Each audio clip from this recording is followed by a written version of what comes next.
Olá, viva! Sejam bem-vindos a mais um episódio do Inov Talks. Hoje connosco está o João Henriques, partner na Iberis Capital. Olá, João, antes de mais, bem-vindo. Olá, bom dia, obrigado pelo convite.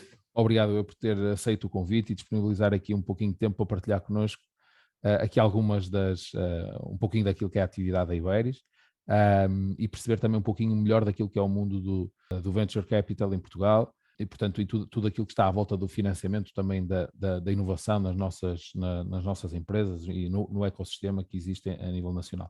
Portanto, começando por aí mesmo, qual é que foi e quando é que foi a origem da Iberis Capital, para fazermos aqui uma contextualização e, no fundo, qual é o seu propósito? Com certeza, a Iberis foi fundada em 2017, no final de 2017, tem 4 sócios originais, embora está desenhada como uma sociedade profissional e, portanto, as posições societárias não são estáticas e haverá mais sócios à medida que as pessoas que cá estão vão progredir na sua carreira, portanto, nesse sentido.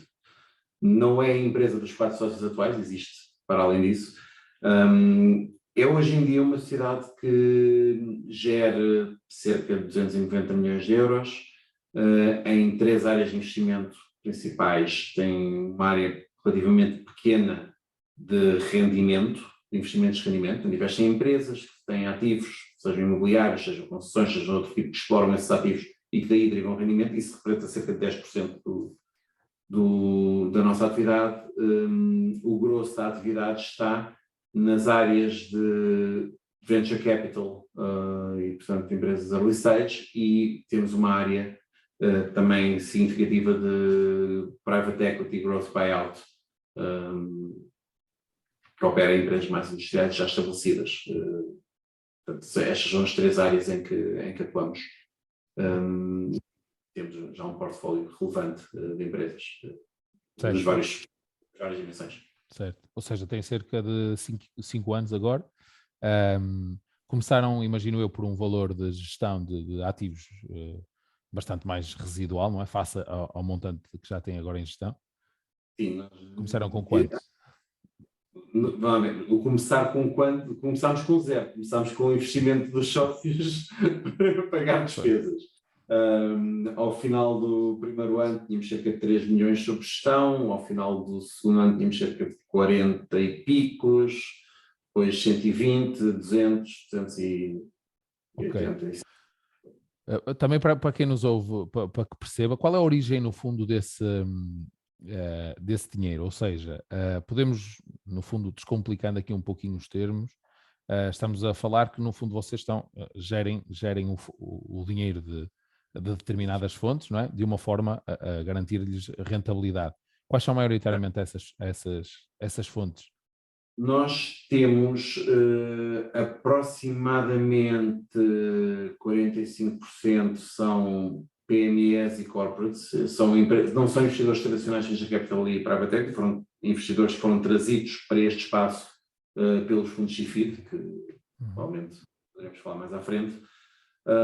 Temos depois a segunda grande fatia, ou mais ou menos empatados, temos indivíduos, high net worth e family offices. A diferença se family office é se está alguém profissional a gerir o dinheiro, ou se é o próprio indivíduo a investir, e temos uma porcentagem relativamente pequena de instituições financeiras.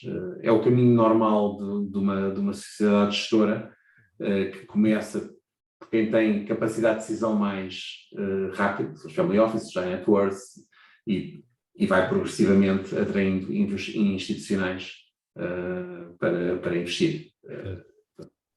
Imagino que parte desse capital já estrangeiro também, já proveniente da nossa Portugal. Vai 35%, 40% de capital estrangeiro. Certo.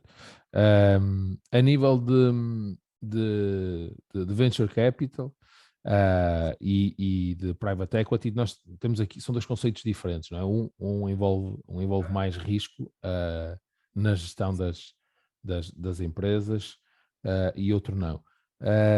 O outro não tanto, não é? Mas risco envolve sempre.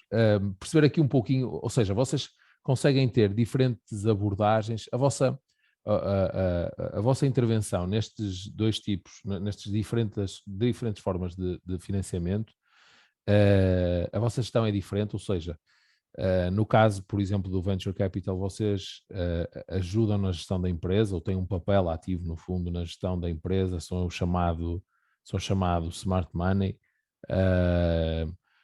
ou qual é o objetivo aqui na gestão da Venture Capital? Como é que funciona? Qual é o principal objetivo do vosso lado e, no fundo, do lado de quem recebe o vosso investimento? É puramente dinheiro que as empresas querem também conhecimento, ajuda na gestão? Como é que funciona? Bom, a resposta honesta é que depende. Há um espectro grande de investimentos, vai desde o investimento puramente financeiro até investimentos em que temos uma presença bastante assídua na vida da empresa. Eu acho que há também o private equity e o venture capital são um bocadinho diferentes nisso. O private equity tipicamente é feito em empresas que estão estabelecidas, que têm o seu negócio, que aliás são avaliadas mais em função do negócio que têm do potencial que possam vir a ter, que é o venture capital faz. E também as participações que temos nas empresas no private equity tendem a ser maiores. E daí vem um envolvimento maior, podem ir desde o controlo até posições minoritárias, mas relevantes. E isso leva a um envolvimento, tipicamente não é um envolvimento executivo no dia-a-dia.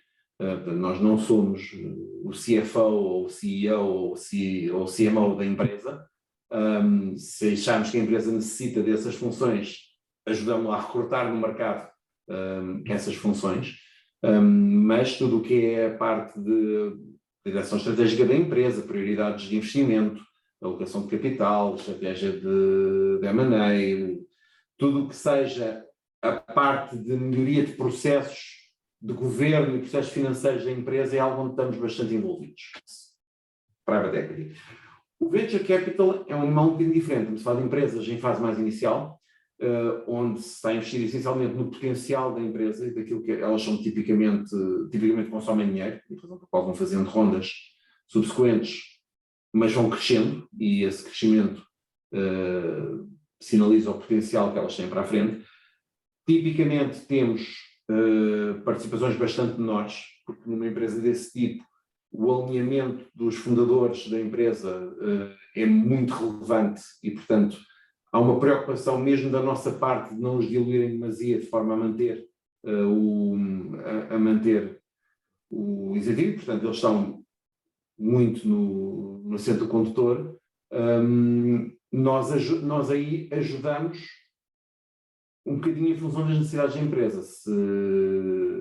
Se há questões pontuais de processo que são necessárias, uma empresa que tem que implementar um controle de tesouraria e não sabe fazê-lo, nós podemos ir lá ajudá-la a fazer. Temos analistas e nós próprios, os sócios também, já fizemos, temos carreiras longas e fizemos isso em vários sítios e, portanto, podemos ajudar. Se é preciso abrir portas e fazer contactos com pessoas que nós conhecemos, também, mais uma vez, não vamos para novos e, portanto, isso tem desvantagens, mas também tem vantagens. Conseguimos abrir essas portas e fazer esses contactos. E, portanto, aí, tipicamente, nem sempre temos board seats ou board observers. Tipicamente, quando temos investimentos maiores, temos pelo menos um observador no board, para estar a par do que está a acontecer na empresa, até para tomarmos decisões de participar ou não em rondas futuras da empresa. E em alguns casos, quando somos investidores líderes em determinada ronda, temos administradores não executivos nas empresas. O conceito de administrador não executivo não existe legalmente em português, é mais uma questão de definição de expectativas dos restantes administradores que participam nas decisões. Certo. E no fundo, qual é a vossa... Vocês têm uma estratégia, estão mais focados dentro daquilo que portanto, a nível de montantes de investimento, ou seja, entram tipicamente mais em pré-seeds, seeds, série A, B, C, existe uma de alguma forma uma segmentação nesse sentido, ou é em função também de Tem a cada ver negócio? com a dimensão dos fundos. Nós temos os fundos Blue Tech, são fundos de cerca de 100 milhões, e, portanto, tendem a fazer tickets mais altos. Nós, igualmente, queremos fazer tickets de 5 a 10 milhões. Não acontece sempre, às vezes fazemos tickets mais baixos, mas isso atira-nos tipicamente para Series A and beyond. Series B e, em alguns casos, Series C. Temos alguns fundos mais pequenos que fazem a parte de seed e pre-seed, que é um bocadinho uma forma de metermos o pé em empresas que achamos que têm potencial de virem a precisar de rondas mais altas. Nós achamos, do nosso ponto de vista, se quisermos, do ponto de vista estratégico, é onde nós achamos que podemos ter uma diferença, uma vantagem competitiva, ou seja, nós temos capacidade de acompanhar as empresas em fases mais avançadas da sua vida e do seu financiamento.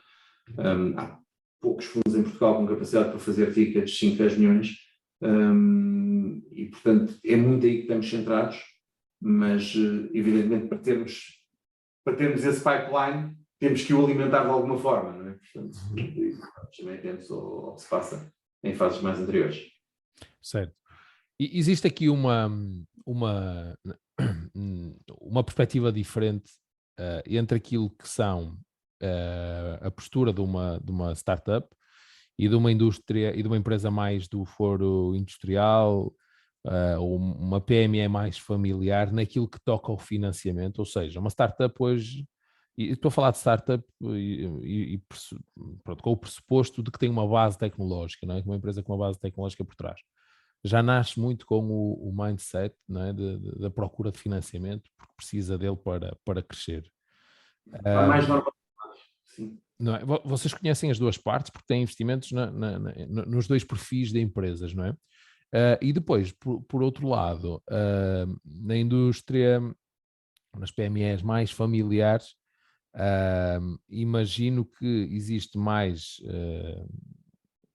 relutância, sobretudo se houver intervenção depois no board, ou pronto, aquilo que estávamos a falar há pouco. Vocês sentem, ou têm produtos diferentes, existem produtos, os produtos são diferenciados per si para estes dois nichos diferentes, entre aspas, ou no fundo, se quiserem encontrar basicamente uma startup, se calhar em 10, se cumprirem os vossos pressupostos novos, estão abertos a receber financiamento porque precisam dele para crescer, e na indústria se calhar o rácio de conversão é mais baixo por sermos um país que, do ponto de vista do capital, não é? do financiamento, ou seja, isto é algo relativamente novo, relativamente recente, não é? Este mercado tem vindo, aliás, a prova disso era aquilo que estávamos a dizer, vocês têm 5 anos, e nestes últimos 5 anos surgiram algumas capitais de risco, capitais de risco e portanto, e não só, e portanto outras private equity também.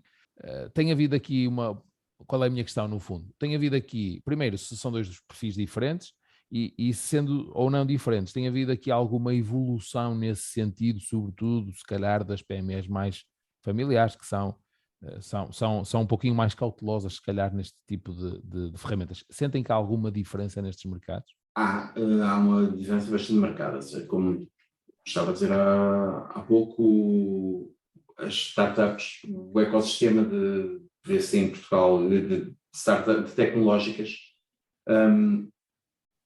acho que uma das coisas boas é que criou uma mentalidade de startup internacional. Ou seja, as rondas de financiamento são um mecanismo natural, os princípios estão estabelecidos, as pessoas sabem o que é que são as matérias reservadas, sabem o que é que são os direitos minoritários que os investidores exigem, olham para aquilo com naturalidade. Também ninguém está a inventar a roda, ou seja, nós estamos a seguir modelos que existem há muito tempo noutros sítios. E as empresas portuguesas essas tecnológicas, estão inseridas nesse ecossistema global e pensam globalmente, tipicamente têm ambições que vão para lá do mercado nacional, têm muito cedo, exposição a investidores internacionais que também estão com atenção ao que se passa em Portugal e, portanto, nesse sentido as coisas são bastante mais normais, mais formatadas, ou seja, não precisamos de inventar muito e ser muito criativos nas nossas estruturas de investimento.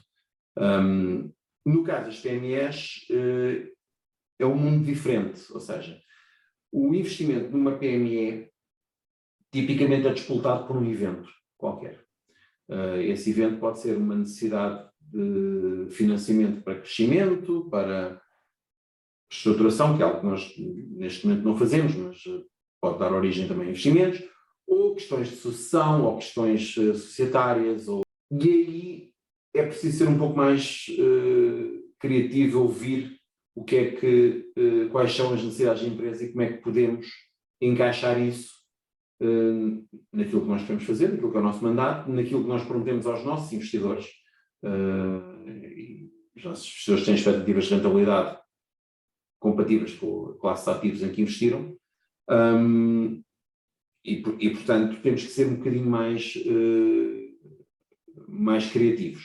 Há estruturas de financiamento de capital puro, de capital preferencial, de capital de quase capital, mezanino, etc. Ou seja, há todo um espectro de soluções que podemos utilizar para fazer face àquilo que são as necessidades da empresa, àquilo que é a postura dos acionistas atuais, àquilo que são as percepções de valor, inclusivamente para perceber que às vezes é possível fazer convergir percepções de valor diferentes usando estruturas de investimento um pouco mais criativas. O truque aqui é fazê-las suficientemente simples que se consigam explicar para alguém que não é um especialista em finanças, portanto, as pessoas tipicamente gostam de perceber o que é que estão a assinar, portanto, temos que conseguir explicar isso de forma... Ou seja, no fundo também usam soluções mais à medida, não é? Com base nas ferramentas que dispõem, tem soluções mais à medida. Provavelmente isso também tem que ver, ou seja, essa diferença de cultura deste tipo de empresas provavelmente tem a ver com o facto de as empresas familiares habitualmente têm acesso a crédito bancário, não é? E uma startup não tem, dado o risco, não é? Tem ou tem a prudência de não utilizar? É muitas vezes assim. As startups? Sim. Ok. Vamos lá ver, a economia portuguesa, tradicionalmente, se pensarmos até aos anos de 2010, até à crise da zona euro, financiava-se essencialmente por dívida. Ou seja, as empresas financiavam-se junto dos bancos, por sua vez financiavam junto do sistema interbancário internacional, daí a dívida externa que fomos acumulando, não tem, ou seja, não há qualquer julgamento envolvido nisso, as taxas de juros eram as que querem, mas se queremos que as pessoas respondam a incentivos, não nos podemos chatear quando elas respondem aos incentivos que têm. Eu acho que a crise de 2011, 12, 13, quando de repente a torneira do crédito secou, chamou bastante a atenção das empresas para a necessidade de terem balanços equilibrados. E, portanto, o financiamento não pode ser feito exclusivamente com dívida. E, nesse sentido, a abertura à entrada de capital é maior. Também há uma questão, seja porque chegam gerações mais novas, seja porque as gerações anteriores têm que passar a gestão, começa a haver um bocadinho também a lógica de que é melhor ter uma percentagem menor de uma coisa muito maior do que ter uma percentagem, ser o dono total de uma coisa pequena. E a verdade é que nós chegamos para o tecido empresarial português, isto não é evidentemente uma verdade universal, há todo um espectro de empresas no tecido empresarial português, mas nós temos empresas que foram, muitas delas criadas ali após a adesão à Comunidade Económica Europeia na altura, à União Europeia, no final dos anos 80, início dos anos 90, por empresários com iniciativa, com sentido de risco, com capacidade de identificar oportunidades de negócio e aquilo que a integração no mercado como o europeu lhes permitia e que o crescimento económico em Portugal lhes permitia. No entanto, eram esses empresários que por vezes não tinham formação formal ou de outro tipo em gestão, propriamente dita, E, portanto, têm limitações ao nível daquilo que são os seus processos de governo, tomada de decisão, documentação, processos de controle financeiro, processos... Aquilo que faz da empresa uma empresa. Ou seja, muitas destas entidades não são empresas, são negócios. E são negócios rentáveis que dependem de uma pessoa para continuarem a funcionar. Esta pessoa que tem na cabeça os nomes dos clientes todos e dos fornecedores todos e que negocia os preços e que... Isto é uma empresa, é uma entidade que tem uma limitação de crescimento estrutural. E, portanto, muito do que nós fazemos é, quando estas pessoas, by the way, no final dos anos 80, eram jovens empreendedores de 40 anos, fast forward de 40 anos, e são jovens empreendedores de 80. Portanto, mas têm temas, por vezes têm sucessão, por vezes não têm, mas percebem que para que aquilo que têm valha aquilo que pode valer, é preciso transformar um negócio numa empresa. E nesse sentido nós isso ajudamos porque temos que ajudar para valorizar a empresa e para nós próprios e os nossos investidores ganharem dinheiro nesses investimentos, temos que fazer essa transição e ajudá-los a fazer essa transição. A forma como isso se faz, os direitos que temos ou não temos, o mix entre o smart e o money, varia de empresa para empresa. Há empresas que precisam mais de money e outras que precisam mais de smart. Mas no fundo há empresas desse género que aceitam essa vossa, no fundo, intervenção, ajuda na reestruturação, na profissionalização da empresa para que a médio prazo, não é? Procuram essa ajuda. Mas, e isso faz-me até aqui disputar a seguinte questão. Hoje em dia, são as empresas que vão ter com vocês ou são vocês que vão atrás das empresas, entre aspas, ou seja... É uma mistura, há de tudo. Isso significa que o mercado está mais maduro que há uns anos atrás, imagino eu. A ver, o processo, isto não há um atalho para fazer, estamos a falar principalmente de private equity e market.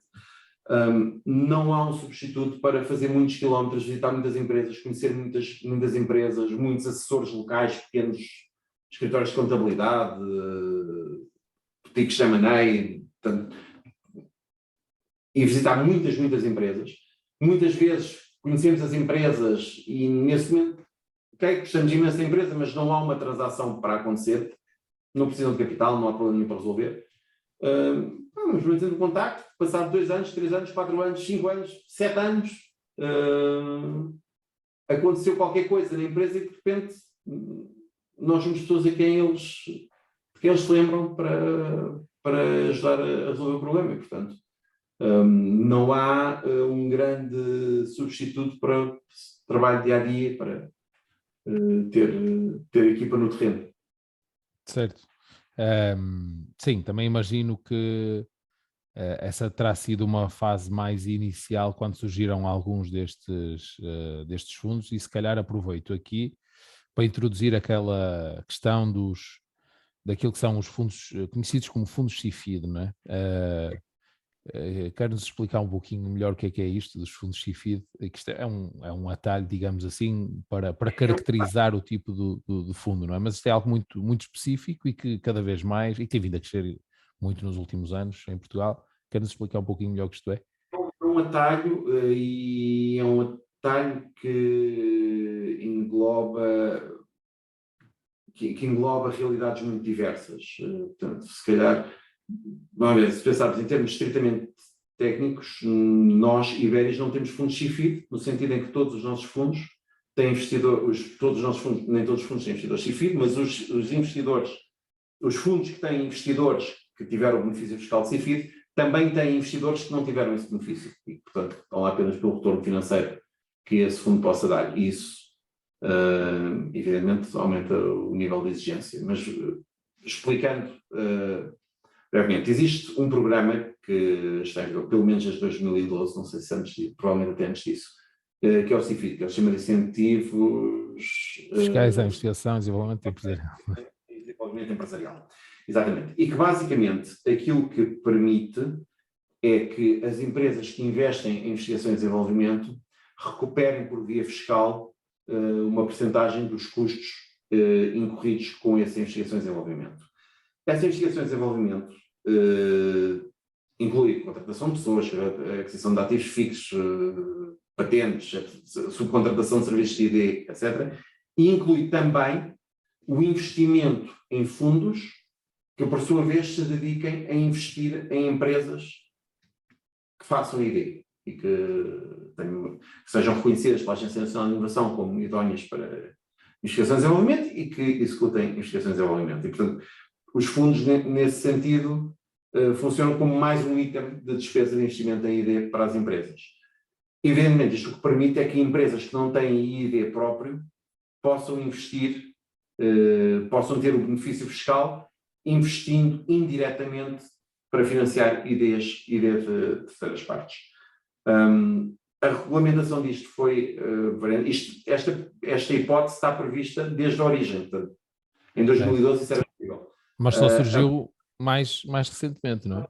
Em 2017 nós fizemos o primeiro fundo desse tipo em Portugal, juntamente, nós e a Blue Crown, na altura, em 2017, acho que éramos os dois que tínhamos fundos desses tipos. E, francamente, a regulação era demasiado solta. Basicamente, aquilo que dizer que as empresas têm que ser certificadas pela ANI, a partir daí podem investir, não havia uma obrigação de que o dinheiro fosse investido em ID, não havia mecanismo, não havia obrigação dos fundos, por sua vez, investirem ou podiam demorar o tempo que quisessem investir, ou seja, estava bastante solto, digamos as coisas assim. Portanto, nós em 2007 fizemos isto, era um fundo pequenino, 3 milhões de euros, quase piloto. Em 2018, comprovado o benefício fiscal, fizemos um processo comercial adequado e, portanto, aí o fundo teve crescido para 40 milhões na altura. E, de repente, a partir de 2019 começaram a aparecer muitos mais fundos. E, portanto, estes fundos, até 2020, by the way, isto continuava bastante solto. Em 2021 houve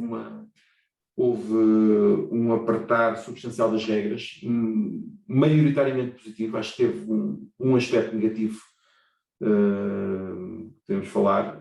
Em qualquer dos casos, nós nessa altura, nós em 2021 não estávamos a levantar, não tínhamos nenhum fundo em geração de fundos, porque tínhamos levantado bastante dinheiro até 2020, e, portanto, a partir daí a nossa responsabilidade é investir o dinheiro que os investidores nos confiaram e não continuar todos os anos não podemos sustentadamente levantar mais dinheiro do que aquilo que investimos, porque senão o montante parado no banco converte para infinito, não diverge para infinito, portanto não... E com esta inflação, depois, no limite, perde valor, não é? Os nossos fundos, como digo, têm investidores que têm benefício fiscal e investidores que não têm benefício fiscal. E, portanto, nós temos o nosso carry, o nosso performance variável, uma performance de mercado. Nós só recebemos alguma coisa se o fundo tiver rentabilidades acima de 7%. Ter o dinheiro parado no banco não é uma boa maneira de contribuir. De todo, porque já começam a perder 7, não é? 7 ou 8 ou 6. Portanto, a nossa preocupação era investir. Já vou dizer, isto abrange um espectro bastante grande, bastante amplo de fundos com estratégias de investimento diferentes. Portanto,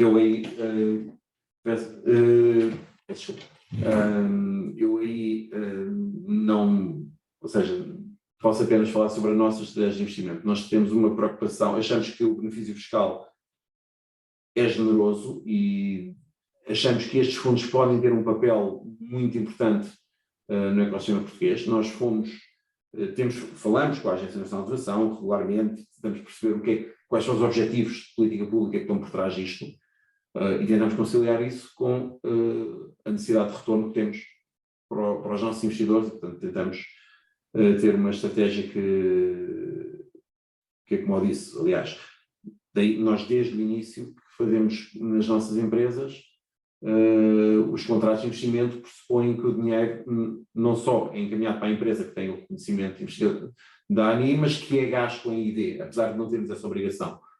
Nós fazemos reportes e seguimento do ID realizado nas empresas, apesar de não termos essa obrigação por o nosso fundo ser anterior, para os fundos anteriores a 2019, 2020 já tem algumas obrigações de reporte. E, portanto, tentamos usar os fundos para, de facto, dinamizar a investigação e desenvolvimento, mas não a investigação e desenvolvimento por si mesma, mas como meio de fazer crescer as empresas. Os nossos fundos, o Tec1 em particular, que é o primeiro que está neste momento, está a acabar o investimento, acabará o investimento provavelmente agora até ao verão, ou um bocadinho depois, tem um retorno bastante razoável, tem tido retorno, tem conseguido gerar retorno para os investidores, ao mesmo tempo que promove, ou seja, o investimento em ID das empresas onde nós investimos, tipicamente cresce à volta de 40% após a nossa entrada.